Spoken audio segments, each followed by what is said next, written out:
नमस्कार दोस्तों। अभी एक बहुत बड़ा मुद्दा भारत में चल रहा है। वो तो हर समय मुद्दा चलता रहता है। आपने एक घटना सुनी होगी श्री गंगानगर की। एक 13 साल की लड़की के साथ 32 लोगों ने रेप किया। 5 होटलों में उसको बेचा गया। शुरुआत एक ऑटो वाले से होती है। लड़की अपनी सहेली के यहाँ कहीं जा रही थी रिश्तेदारी में, तो उसको ऑटो में बैठ के जा रही थी, तो ऑटो ने वालों ने कुछ लालच दिया और गलत जगह पे लेके उसको एक होटल वाले को बेच दिया।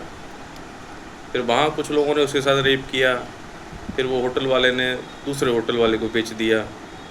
वहाँ भी कुछ लोगों ने रेप किया, तीसरे होटल में, चौथे, ऐसे 4-5 होटलों में उसको 4-5 दिन तक तकरीबन 32 लोगों ने बारी बारी से गैंग रेप किया। उसमें उसको नशा भी देते थे, उसको शराब भी पिलाते थे। न्यूज़ में जो मैंने सुना है, नशा भी देते थे।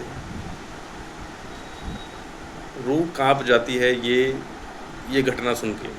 ऐसी घटना शायद पहले हुई होगी, मुझे नहीं पता, लेकिन अभी हाल फिलहाल में कई सालों में एक बहुत बड़ी घटना है कि 32 लोगों ने 5 दिन के अंदर उसके साथ गैंग रेप हुआ, और वो सिर्फ 13 साल की। क्या बीती होगी उस पर, क्या गुजरी होगी, इसको समझ पाना कठिन है बहुत। उसका मैंने एक वीडियो भी देखा है जिसमें वो कह रही है कि पुलिस वाले फंसेंगे, ऐसा कुछ वीडियो है, ऐसा कुछ है। वो दर्द से करा रही है हॉस्पिटल में, और उसमें करीब अभी शायद 20 लोगों के आसपास पकड़े गए हैं। कितनी जघन्य और कितनी क्रूर घटना। रेप की घटनाएं तो हर दिन होती हैं भारत में। ऐसा कोई दिन नहीं जाता है कि भारत के किसी कोने में रेप की घटना ना होती हो। लेकिन ये एक बहुत बहुत ही बीभत्स और एक जघन्य घटना घटी कि 32 लोगों ने उसके साथ 5 दिन के अंदर रेप किया, बारी बारी से। इसमें एक बहुत अच्छी खबर, तो अच्छी खबर क्या बोलेंगे, बच गई वो। हालांकि 5 दिन के अंदर उसने जिंदा लाश बना दिया उसको।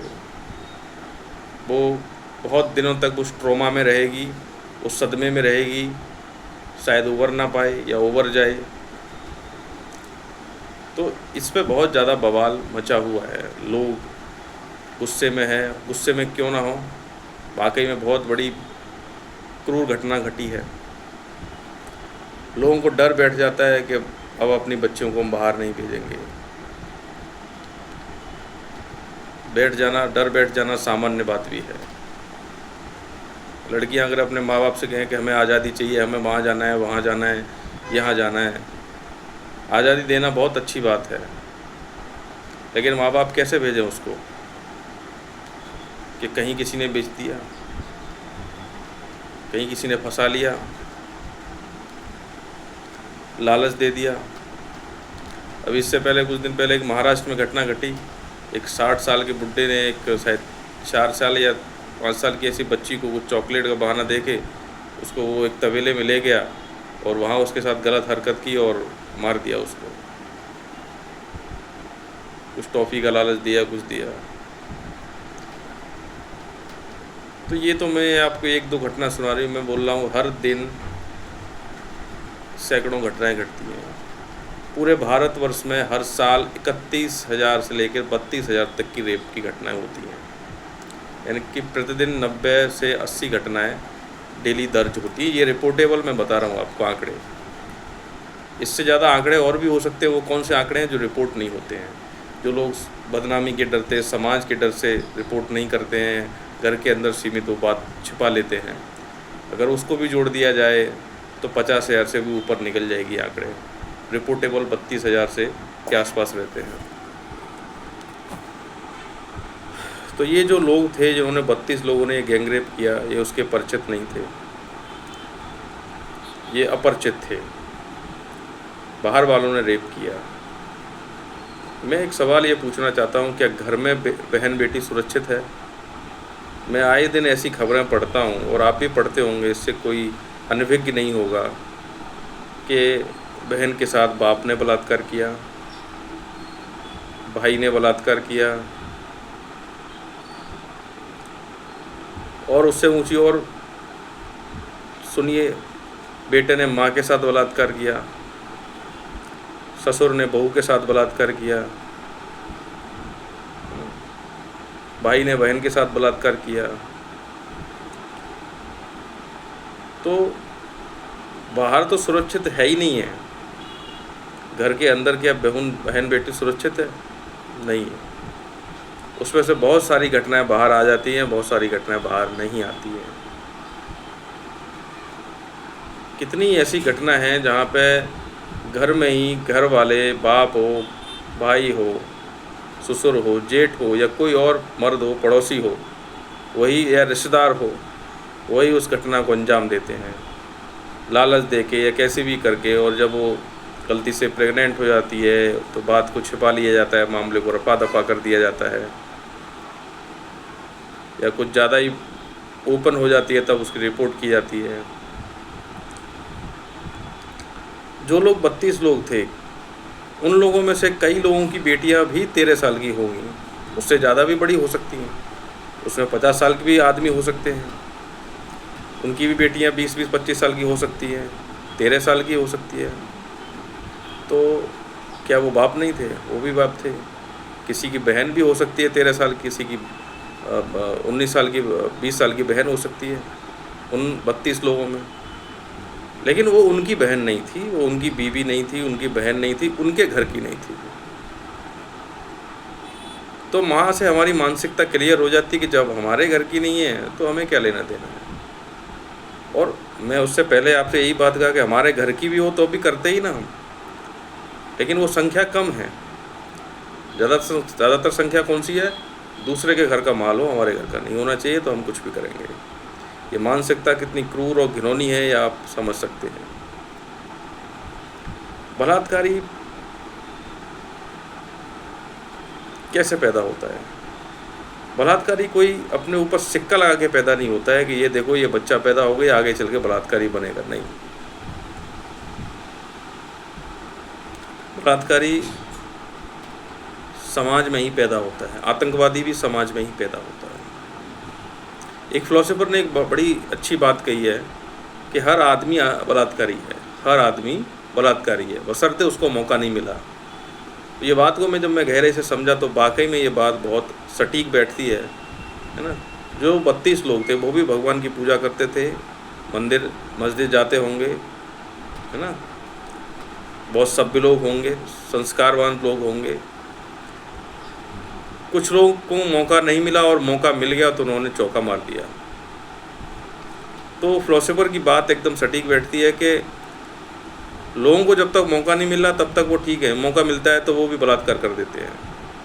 वो ऐसे लोग नहीं है कि जाके किसी को सड़क पर सड़ेआम किसी के साथ छेड़खानी करें।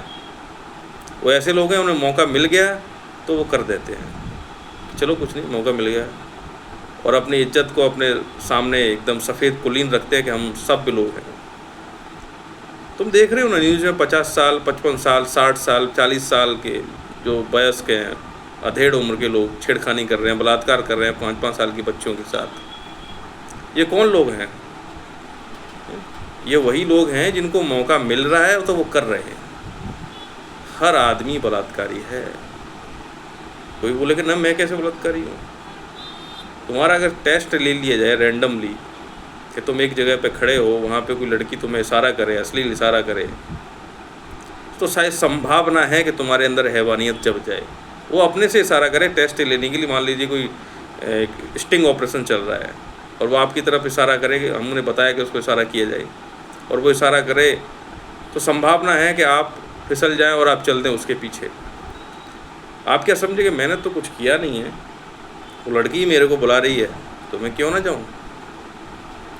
आपका तर्क तो ये रहेगा वो बुला रही है मैं क्यों जाऊँ? अरे भाई वो बुला रही है तो क्या उसका मतलब क्या है?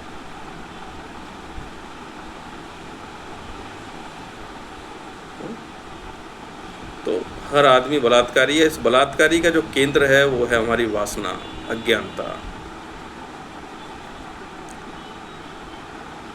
जब हम सही दिशा में चलते हैं, ये बलात्कार कोई एक ऐसा चीज़ नहीं है कि एक ऐसा चिन्ह की एक चीज़ है, ये बहुत सारी चीज़ों से हमारे अंदर केंद्रित होता है। नशा है,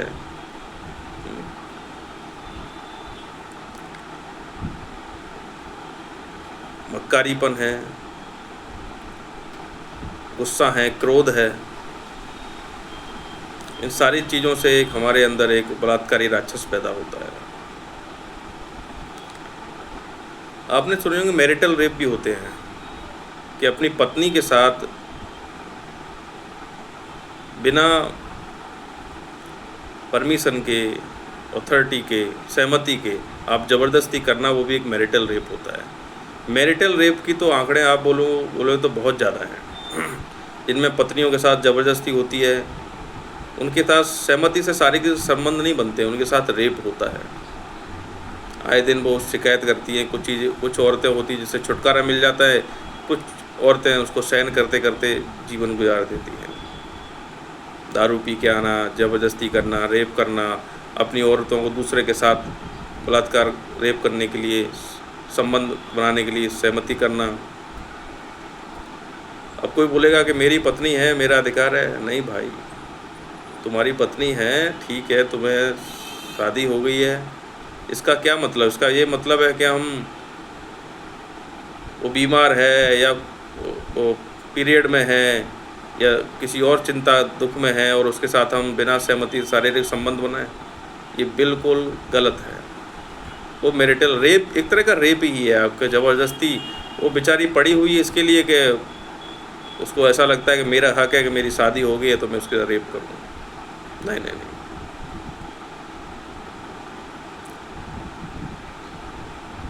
शारीरिक संबंध भी हमारा शुभ तभी होता है जब हमारा आपसी मन मिल जाए, प्रेम हो असली। हम ज़्यादातर प्रेम तो अपने बॉडी से करते हैं ना। कोई तेजाब से जली हुई लड़की चेहरा है ना, आप यंग है, जवान हैं, और आप के साथ खड़ी है, चलिए एक परीक्षण कर लेते हैं। तेजाब से जिसका चेहरा विकृत भयानक रूप हो गया, बाकी ठीक ठाक है, वो बाई इंसिडेंट वो उसका चेहरा जल गया और आपके साथ खड़ी है, आप उन पर बिल्कुल ध्यान नहीं देंगे। आपके साथ ही खड़ी है, बराबर में खड़ी है और आप खड़े हैं, आप उस पर ध्यान ही नहीं देंगे कि लड़की क्या है, कैसे ही है। बोले आपको घिनौना लगेगा, अरे मैं कहाँ खड़ा हूँ, आप देखेंगे भी नहीं, है ना। और वहीं आपके बराबर में एक हैंडसम खूबसूरत जवान दूसरी लड़की खड़ी है जिसका चेहरा एकदम खूबसूरत है। देखिए आपके अंदर का राक्षस कैसे हैवान की तरह बाहर निकल कर आएगा। तो हमें किस चीज़ की ज़रूरत है? बॉडी की। यानी जिसकी बॉडी अच्छी है, ठीक ठाक है, और शायद जो जली हुई लड़की है वो कहीं अंदर से एक सुलझी और सुयोग्य हो, और जो बराबर में खड़ी है वो अंदर से ही विकृत हो। एक फिलोसोफर ने और एक बात कही है कि औरत को देख के आप दो चीज़ें कर सकते हैं। एक औरत आकर्षक होती है, जो जवान है, यंग है, जो स्टाइलिश है, बन के आ रही है, आकर्षक लगती है, आकर्षित करने वाली है। और एक होती है सुंदर। सुंदर शब्द जो है सभ्यता से लिया गया है, ग्रंथों से लिया गया। सुंदर कौन है? जो अंदर से, हृदय से सुंदर है। और एक है आकर्षक।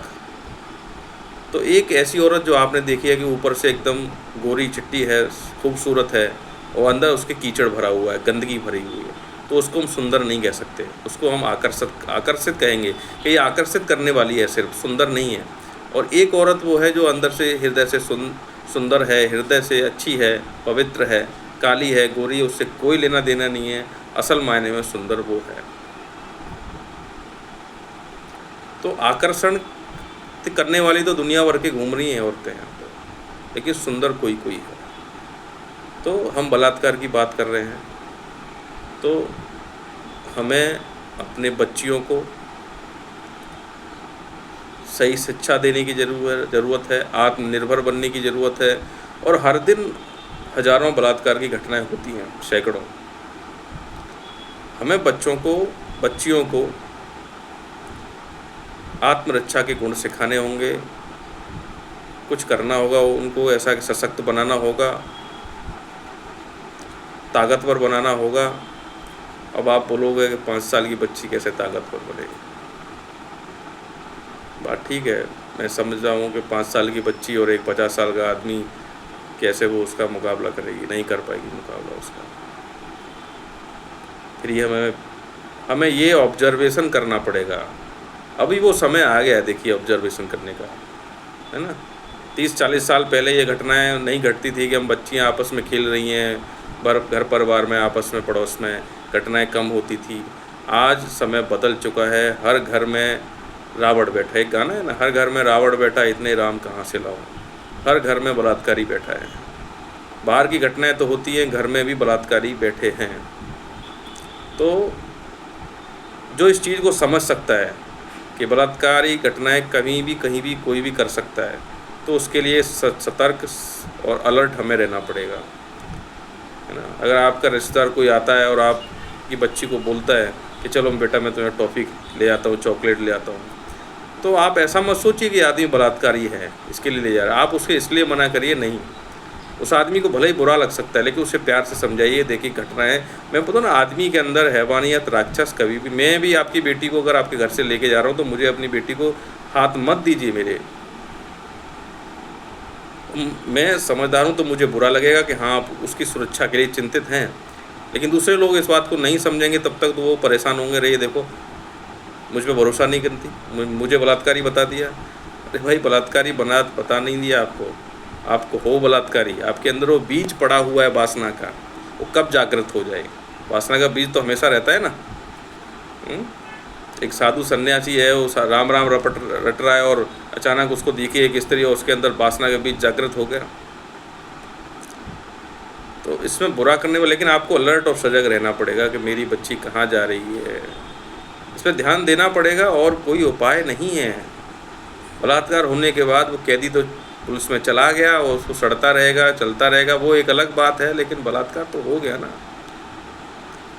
तो हमें अपनी बेटी को किसी को भी सौंप नहीं देना है, उन्हें सारी चीज़ों के बारे में अवगत करना है, सही शिक्षा देनी है ना। गुड टच बैड टच, ये एक शुरुआत है, ये एक प्रैक्टिकली बात है कि उन्हें बताना है कि बेटा गुड टच क्या होता है, बैड टच क्या होता है।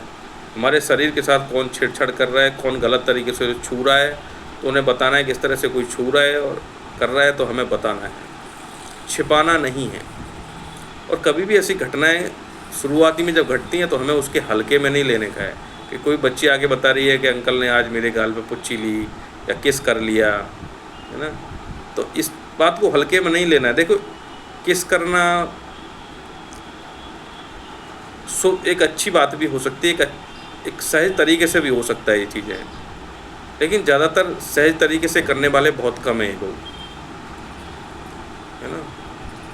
आलिंगन खराब नहीं है, लेकिन किस तरीके से किया जा रहा है, किस नज़रिए से किया जा रहा है, वो उसको देखना पड़ेगा, या आपको खुद डिसाइड करना पड़ेगा कि वो आदमी ने किस किया है, चुम्बन लिया है बच्ची के गाल पे, है ना, वो किस नज़रिए से लिया है ना। एक बाप भी अपनी बेटी को किस करता है, चुम्बन करता है ना। वो प्रेम एक अलग होता है, लेकिन बाहर वाला कर रहा है, क्या कर रहा है, क्या नहीं, कैसे कर रहा है, क्या नज़रिया, क्या भाव उसके अंदर, ये आपको देखना पड़ेगा। तो बच्चियों को पहले तो इसके बारे में सही शिक्षा देना है, कोई भी क्या बोल रहा है, कहाँ टच कर रहा है, क्या बता रहा है, उसके बारे में तुरंत आपको सूचना दे। सतर्क रहना है, कहीं भी अकेले नहीं भेजना है, चाहे वो कहीं भी जा रही हो, 10 किलोमीटर जा रही हो, 1 किलोमीटर जा रही हो, ये जिम्मेदारी उठानी पड़ेगी। और ये सब चीज़ें हम अगर घर घर में सीखेंगे तो बलात्कारी की घटनाएं कम होंगी। दूसरा, तो पुलिस क्या कर रही है, उनको जेलों में ले जाके बंद कर देगी, और क्या होगी, उससे बलात्कार रुक जाएंगे? कोई कानून कठोर भी नहीं बन रहा है कि तुरंत उसको ऐसे सजा दी जाए। बलात्कार सिर्फ एक ही चीज़ से बंद हो सकता है, वो है आत्मज्ञान। हमें अपने ऋषि मुनियों की तरफ लौटना पड़ेगा, है ना। कृष्ण ने बताया बलात्कार करो, राम ने बताया कभी बलात्कार करो, शिव ने बताया बलात्कार करो, तो हमें राम, शिव, कृष्ण, नानक, कबीर, अष्टावक्र, महावीर, बुद्ध, इनके पास हमें वापस जाना पड़ेगा, समझना पड़ेगा, सही शिक्षा लेनी पड़ेगी। इनके पास जाने से एक खतरनाक बलात्कारी भी एक अच्छा आदमी बन सकता है। तो मेरा आपसे अनुरोध है कि बलात्कार की घटनाएं रोकने के लिए हमें बच्चियों को सही शिक्षा देनी पड़ेगी, समाज में जागरूकता फैलानी पड़ेगी।